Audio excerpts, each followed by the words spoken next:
Cricket প্রেমীদের জন্য এক রোমাঞ্চকর মুহূর্ত। অনূর্ধ্ব-19 এশিয়া কাপের ফাইনালে মুখোমুখি হতে যাচ্ছে ক্রিকেটের দুই চিরপ্রতিদ্বন্দ্বী বাংলাদেশ ও ভারত।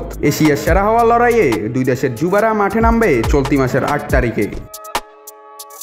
শুক্রবার বাংলাদেশ সময় বেলা 11টায় অনুষ্ঠিত হওয়া দুই সেমিফাইনালের প্রথমটিতে লঙ্কানদের বিপক্ষে মাঠে নামে ভারত, আর দ্বিতীয় সেমিতে বাংলাদেশের মুখোমুখি হয় পাকিস্তান।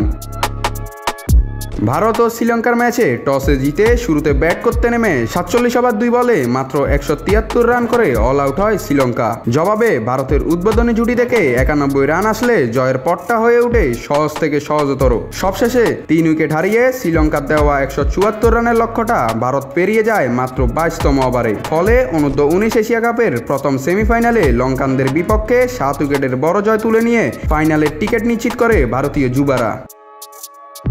দিনের দ্বিতীয় সেমিফাইনাল বাংলাদেশ ও পাকিস্তানের ম্যাচে টাইগারদের জয়ের পথটা মূলত প্রথমে সেরে ফেলেছিল বোলাররা। টসে জিতে প্রথমে বোলিংয়ের সিদ্ধান্ত বাংলাদেশ অধিনায়কের। ইমন মারুফদের বোলিং তোপে একে একে উইকেট বিলিয়ে দিতে থাকেন পাকিস্তানি যুবারা। দুই ওপেনারই প্যাভিলিয়নের পথ ধরেন গোল্ডেন ডাকে। নির্ধারিত ওভারের আগে 116 রান তুলতে সবকটি উইকেট হারায় পাকিস্তান। তখনও বাকি ছিল ম্যাচের আরও 13 ওভার।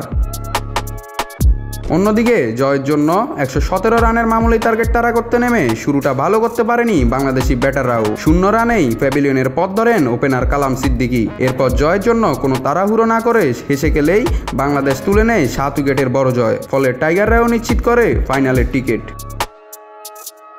8 ডিসেম্বর দুবাইয়ের শিরোপা ধরে রাখার জন্য ভারতের মুখোমুখি হবে বর্তমান চ্যাম্পিয়ন বাংলাদেশ, আর নিজেদের নবম শিরোপা জিততে মাঠে নামবে ভারত।